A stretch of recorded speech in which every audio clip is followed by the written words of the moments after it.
Most people think the only way to get leaner is by either really restricting their calories or by doing hours on the treadmill. However, this often leads to you being small, flat, and drained in the process. The truth is, you can definitely strip body fat off your frame while holding on to all of that muscle mass so you don't have a flatter looking physique.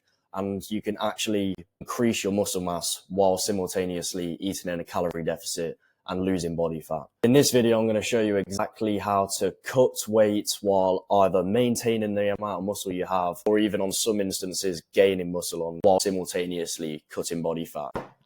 This is the best way to get leaner without cutting muscle.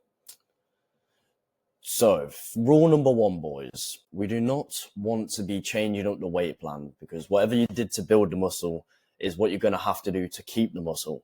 So we do not want to change it up all the time. You should still be attempting to hit PRs on the same plan that you did. So whatever plan you did when you were on your bulk or whatever you were doing, if you were just in a maintenance phase or if you were bulking, you always want to still be attempting the same PRs on the same plan, even though you're going to be cutting. You're not going to be doing dumb stuff like, oh, okay, it's now the cutting phase, so I'm going to tone my body up and I'm going to start doing loads of extra push-ups and I'm going to start doing higher rep ranges. I'm going to reduce the weight down. Whatever you did to build the muscle is what you're going to have to do to keep the muscle, boys. So just understand that. Don't change the plan up just because you're on a cutting phase. The reason why you lose all the muscle is because you change up what you did to build the muscle. So this time, you're going to stick to the same plan this time. You did something right by building a little bit of muscle on your frame. Keep on doing it and keep on trying to progress on it because you've got to see muscle as rent. Every time you try to renegotiate the terms, you'll get kicked out. So if you try and say to your landlord for rent, oh yeah, well, because I'm only going to be in the house for 15 days instead of 20 days, I'm just going to only pay you this much. You'll just get kicked out and you'll just lose all that muscle. So I want you to try and think about that analogy there, guys. Muscle is rent money to your landlord, right? Whatever you did to start paying for the flat, you've got to keep on paying for that the same amount in order to keep the flat, right? Or the apartment or whatever, wherever you're from. So don't change up the rep ranges. Don't change the weight on the bar, except for when you're trying to progress on it, obviously. Because what will happen is when you do this, if you just neglected weight training, which is what you did to build the muscle, your body will start to prioritize, muscle instead of body fat, which is then going to make your muscle mass really low, which means your metabolism is going to get lower, which means you have to eat even less food in order to lose more body fat, and your physique looks worse, and you're going to be more hungry all the time, and you're going to be more likely to get fat. So we want to try and keep as much muscle mass on our frame as possible. So keep the same plan throughout the whole time, and then you'll be all right, boys. So the next biggest mistake is people prioritize cardio over weights, but we're going to prioritize weights over cardio. So that means train weights before you do cardio. If you're the guy that does it on the same session like I do maybe like a 10-minute warm-up on a treadmill, then do your weight training, and then do your cardio afterwards. You're not going to be able to leg press the same if you did 60 minutes on the treadmill compared to if you didn't do 60 minutes on the treadmill. You're not going to be able to leg press the same. Or if you absolutely can't help that, keep them separate and far away. Maybe you haven't got quite enough time to do a whole weights workout every morning, but you have got enough time to do like 30 minutes of cardio, for example. If that's the case, then just keep them as far away from each other as possible. Say, like I just said to you, you wouldn't run a half marathon on the same day as you were going to then do the leg press. And if you were to do that, you'd be way better off doing the leg press first, hitting the numbers that's going to keep your muscle mass, and then doing the half marathon if you absolutely have to. So the more muscle you have, the more of a bigger person you are, the more of a higher metabolism are, because you're bigger. You need more food in order to keep that muscle on your frame and just to survive in general, really. So the more muscle you have, the more you can get away with, the more fast food you can get away with, the more times you can go out for a nice meal with your family and stuff. So you've got to see it as your muscle mass is a stock investment. So when you first start investing into stocks and you're only able to put £50 into the stock market, every month you're probably getting something stupid like 50p back. But when you're putting 10 grand in every single month, you're probably getting a big return on investment on that compared to when you're only putting a 50 pound in. So the more muscle mass you have, the more calories you burn just from being alive, because you're a bigger person. You just need more, you need more food in order to stay alive because you're a bigger person. Hopefully that makes sense. And cardio is good, but it's for temporary fat loss. If you do cardio all the time, you're going to have to keep on doing that cardio in order to keep your body fat low. If you do weight training and you gain loads of muscle, you burn calories while you're asleep because it's an investment. You've got to see it as that. You've got to see it as a direct correlation between how much muscle I have and how lean your body fat is, because it's significantly easier to stay lean once you've got loads of muscle on your frame. When you're doing the weight training, it will compound over time. You start off only being able to put 50 pound in, and then you can put 10 grand a month in, and then you're going to get loads of compounding return on investment on that. Next step, boys, the next step that everyone seems to do is they try to eat in too much of a big deficit. So we want to eat in a small deficit. You can still lose body fat while eating at maintenance, and it's called body recomping. So let's just say, for example, lads, let's just say that you weigh 100 kilos, just an example. You probably don't, you probably weigh less than that. But you're 100 kilos, and you stayed at 100 kilos for 5 years straight. In that 5 years, you put on 5 kilos of muscle. So your body weight stayed at 100 kilos for that same 5 years, but you gained 5 kilos of muscle. So you're still 100 kilos, 5 kilos of muscle on your frame. What has to have came off your body if obviously you gained 5 kilos of muscle? Obviously body fat has came off your frame. So you can simultaneously just stay at the same weight you are, progressively overload in the gym for 5 years, and your body will look completely different. It's called body recomping. So to lose fat now, though, because this takes a while, for you to gain muscle as a natural, it would take a long time. But to lose fat now, eating a maximum 500 calorie deficit, just so that we have enough energy to still hit PRs in the gym, or at least match our PRs that we got from last week. As soon as our lifts are going down, that's a big sign that you're losing muscle on your frame, which is the complete opposite to what you want. We want to keep as much muscle on our frame as possible. So if the weight's going down, you're losing muscle. If you're eating in a 1,000 calorie deficit, you're more likely to feel weak and you're more likely to lift less in the gym. So just keep that in mind. The faster you lose the weight, for one, the faster you'll gain it back. But at the same time, you just don't want to be eating too less because you're not going to have enough energy to go to the gym. You're not going to be able to lift as much. Okay, next and most important, well, one of the most important steps is prioritize protein, because when you're cutting, because you're obviously eating a lot less food, a lot less calories, you're going to be more hungry and you're going to have less volume of food because obviously you've had to reduce your calorie intake. Obviously, if you have low calorie dense foods, which is what I suggest anyway, you're going to still have the same amount of portions, but it's just not going to be higher calorie food. Just understand that protein satiates you the most out of any of the macronutrients, and it also takes a long time to digest. So one good thing about protein is it will make you less hungry. So it satiates you the most out of all the macronutrients. And that's because it takes a long time to digest.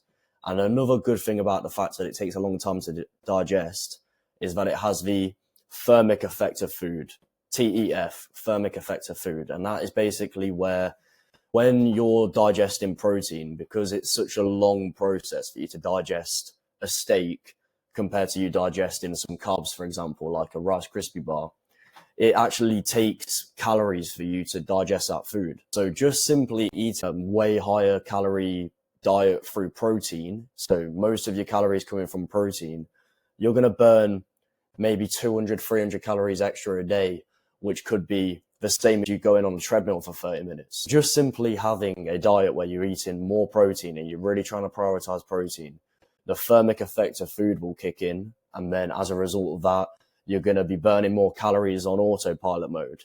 And then you partner that with the fact you've gained 5 kilos of muscle and you're doing cardio all the time. You can see how this is easy to stay lean all the time. You can only digest so much protein, basically, boys. But that protein, where the amount of protein that you can digest, the priority use of that is to repair and build the muscles back. 0.81 grams per pound of body weight is what's going to repair and build your muscles. The rest of that protein turns into energy because it has a carb sparing effect. So what that means is it basically will convert the protein into carbohydrates, glucose, and then it will have a carb sparing effect. It will give you energy. Even though it takes a little bit longer to digest, it has a carb sparing effect and it will eventually turn into carbohydrates. So there really is no problem with eating a ridiculous amount of protein. When I'm really cutting for fights and stuff, when I'm trying to make a weight class, sometimes 50% of my calories comes from protein. I really do prioritize it. When you're eating all the time, maybe not. You should probably stick to about 30 to 40% calories. When you're on a really, really, really restrictive calorie diet, I would suggest really upping that protein. Carbs and fat don't really matter too much, but I want you to try and get 30 to 40% of your calorie intake should be through protein. And you can see that on MyFitnessPal if you track calories. And the next step, boys, eat small but consistent meals. When people are trying to cut, a lot of the time they'll go and either reduce a meal or they'll just do like intermittent fasting and stuff like that. But what you want to do is you want to have small but consistent meals. So eat every 2 to 5 hours. That could mean 3 meals a day for you. That could be 4 meals a day. Could be 5, could be 6 meals a day. But I would suggest minimum 3 meals a day. Because for one, it will keep your hunger at bay. If you're eating more frequently, that means you've got less time to wait in between each meal. So it keeps your hunger at bay a lot better. Especially if you're eating loads of low calorie dense foods like salads, fruits, low fat dairy products, low fat meats, lean type of meats and stuff. This also gives you more opportunities to grow, which is going to help you keep that muscle mass a lot easier because you have about 6 opportunities a day to grow, and it's called muscle protein synthesis. So when you wake up, you've got an opportunity to have breakfast with protein in, and then you're going to have one spike in muscle protein synthesis. And then 3 hours later, you can have another spike. So that's why I said to you, try to eat every 2 to 5 hours. Not only are you going to have the better psychology for cutting because you're going to have to wait a few hours in between meals, so you're going to have loads of spikes of protein, which is going to make muscle mass more optimal. If you were to have 1 meal a day, say for example you do the OMAD diet, the 1 meal a day diet, then even if you had the same amount of protein in that meal compared to 5 spread out meals, it is way better for holding on to muscle, for building muscle, if you have 5 meals of 30 grams of protein instead of having 1 meal of 150 grams of protein. And also it will fuel you better for workouts. So if you're like me, you probably do like more than 1 workout a day, where you might do a weight training workout, and then in the evening you've got mixed martial arts, football training, dance practice, whatever you do. Then this will fuel you better for your workouts. You've got more meals, you've got fuel in between each meal. It's going to help you out a lot. Other thing as well, guys, lower intensity cardio. So high intensity interval training completely shreds muscle mass. It will completely shred the muscle mass off your frame because it's too intense. So you want to stick to steady state cardio, like light jogging in the zone 2 zone. So zone 2 means if me and you are having like a call with each other and I'm trying to have a conversation with you and all I can hear is that means you're going too fast. That's more zone 3, zone 4 cardio. And then you've got the incline treadmill walk. You could go on the stepper, like the Stairmaster, the stationary bike. You could do road biking as well, walking outside. The reason why I put stationary bike and road biking and not proper running is because we don't want too much impact.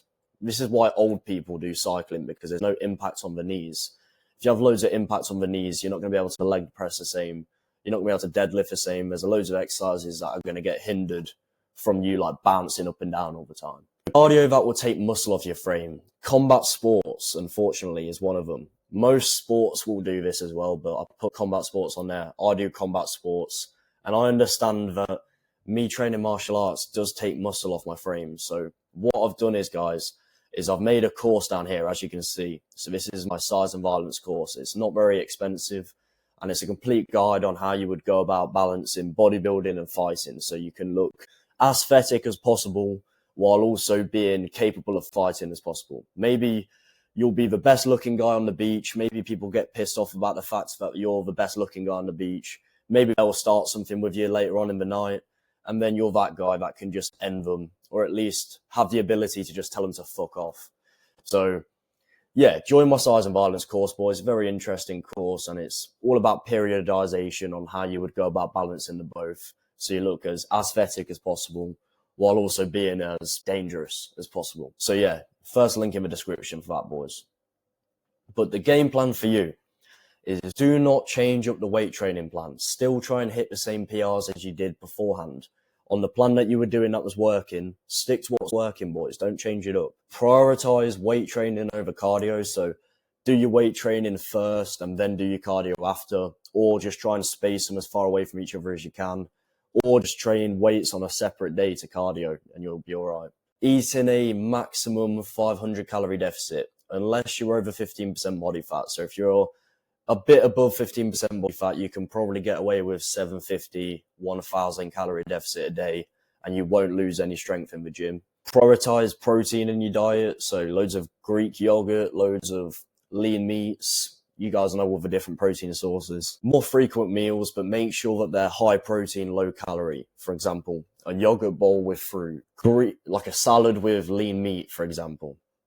And if you need any help with any of this stuff, DM me the word cookbook. No, DM me the word book on Instagram. I'll put it in the description as well. And I'll send you my cookbook that I send to all my clients on my online coaching program and stuff like that. And it's just a 50-page PDF full of recipes. And you can have it on your phone, so you can just be in your kitchen looking for all my pancake recipes, looking for all my burger recipes, pizza recipes, ice cream recipes. And they're all high protein, low calorie recipes. So if you're struggling for any inspiration, go to my Instagram and send me the word book on Instagram and it will come up. Or you can do, and another thing as well, boys, make sure you're doing low intensity cardio. The stepper, the incline treadmill, walking, stationary bike, road biking is okay as long as you don't push it too much. And if you need me to just completely do all the work for you, then you can just book a one-to-one coaching call with myself. We can get on a call. I'll ask you a few questions, see if it's a good fit for us both to work with each other. And if not, there's loads of free content on here, boys. So like, comment, share, subscribe, and I'll see you on the next video.